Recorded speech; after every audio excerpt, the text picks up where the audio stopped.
guys, now I'd like you to try and do now is to think about how we can create a high quality practice. How can we do a high quality practice when we're practicing? Well, I think one of the first things that I said that absolutely has to be done, no exceptions, is that you stand when you sing. Singers are expected to stand, so to do anything else, it puts you at a disadvantage, because we were saying about the idea behind it is to replicate the performance situation. It helps you with feeling less anxious and less nervous if you can try and copy the environment that you might find yourself in at some point, whether that's singing in front of other people on a stage or whatever your ambition is, stand every single time. So what we're trying to do is, like, for high quality practice, it's all about engaging your thoughts as you practice. What I see far too often, guys, is that you'll find a song, maybe people find a song on Spotify and they like the song and they'll play it, and they're maybe doing the dishes or something like that as they're singing along, and they have the song on repeat. And for maybe the very first kind of part of learning a song, I would say that's all right, because it's all just helping you learn the melody and stuff. But that's a tiny fraction of what you should be doing when you're properly practicing. Once you think that you've got the kind of lay of the land of the song, now it's time to kind of isolate parts of it. And I know that not everyone out there can read sheet music and things like that.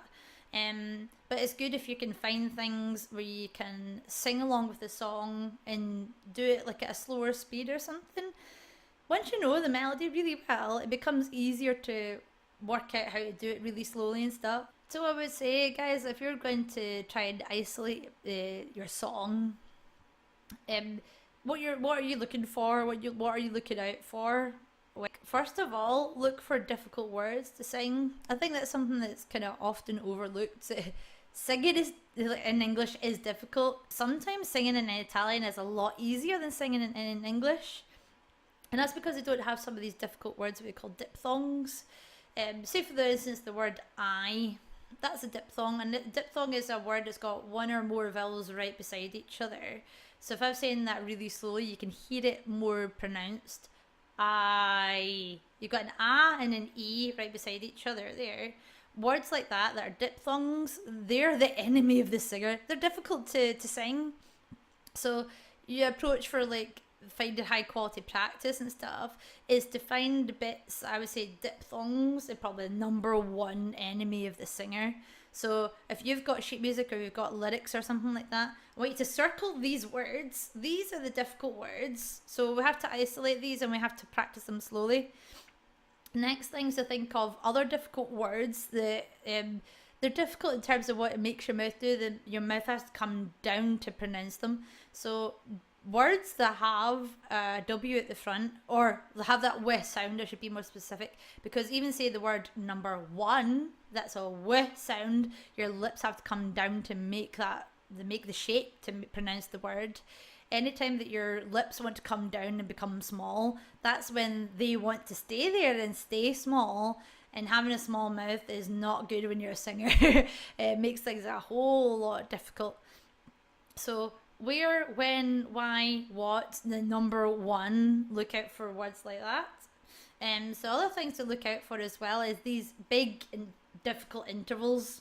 So if there's any parts in the melody where you have big jumps, and something that's often overlooked, everyone, is jumps between intervals, but like from the end of one phrase and the start of the other one.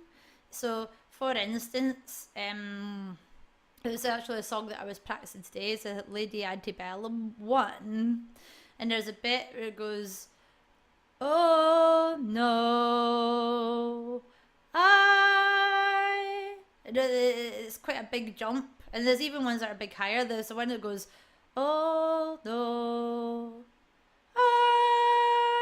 that's like over an octave. We have to kind of almost have different modes when we're singing and when we're analysing, guys. This is what I would call desk work. And though, to be fair, if you're doing particular parts of it, I wouldn't mind you sitting down for some of it. But actually, if you're actually singing anything, you should be standing up.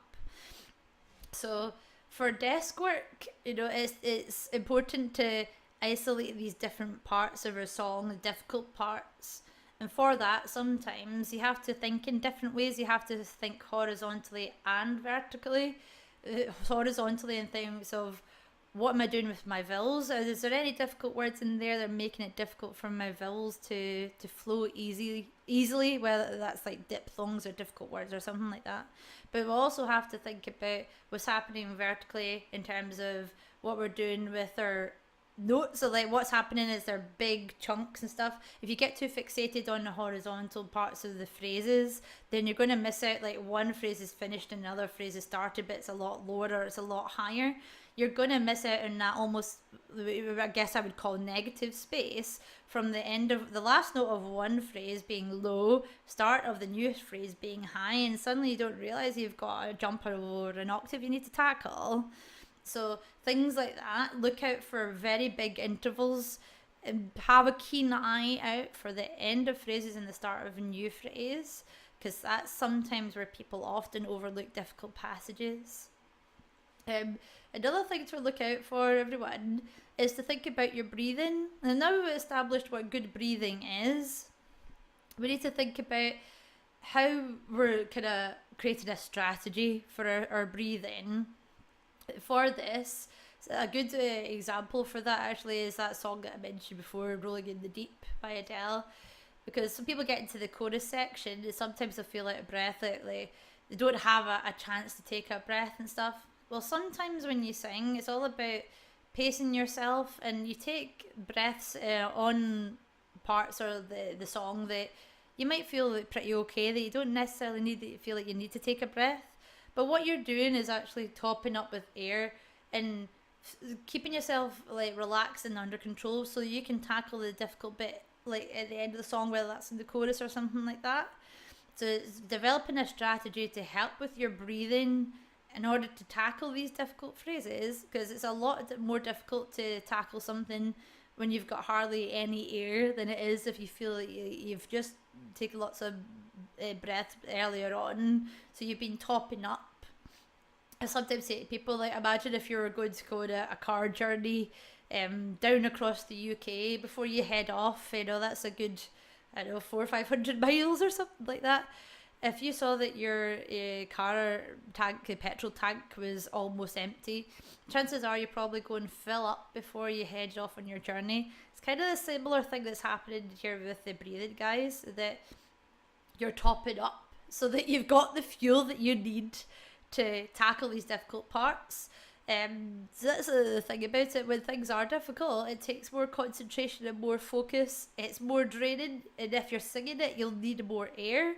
So sometimes it is like taking a breath when you don't really feel that you need it, as long as it doesn't interrupt the flow of the phrases. You have to be clear about that. It's only when you're taking wee gaps in the song that like you're not singing anyway, so that's like pauses or just this silence and things. Top it up so that you've got enough breath for these difficult passages. I'll give you some other examples of what high quality practice looks like. I actually mentioned it, I think, in my blog post as well. At university, I remember one of my friends said he practiced like 2 bars of music with his tutor for 2 hours. This is how specific it can be, that you can look at a tiny part of the music, but that's warranted. It warrants that focus if it is a really difficult part of the music, and it can be difficult for a myriad of lots of different reasons. But we're deconstructing it, but then when we build it back up, incorporating it back into the song, it'll be a lot easier for you. The thing is about like high quality practice, guys, is that you're always thinking about strategies about how you can tackle the difficult bits. If you're kind of doing some kind of activity and washing the dishes while you've got the song on repeat, and you sing it a dozen times, your voice is probably not going to ever improve, but that's because you're not being mindful about what you're doing. You're not analysing, listening, adjusting, and adapting. That's the important things that you have to do everywhere, for part of your practicing your songs. Yes, to be fair, there is times where, say if you're commuting to work, have a little practice of your songs. try and do it with a backing track, and then you can do it 3 or 4 times over, but at least then you're not being propped up by the other voice guiding you. So you feel more independent, you feel more confident in your own performance. But that's only a fraction of the practice you should be doing. And I don't mean the fraction as in you should be taking a long time.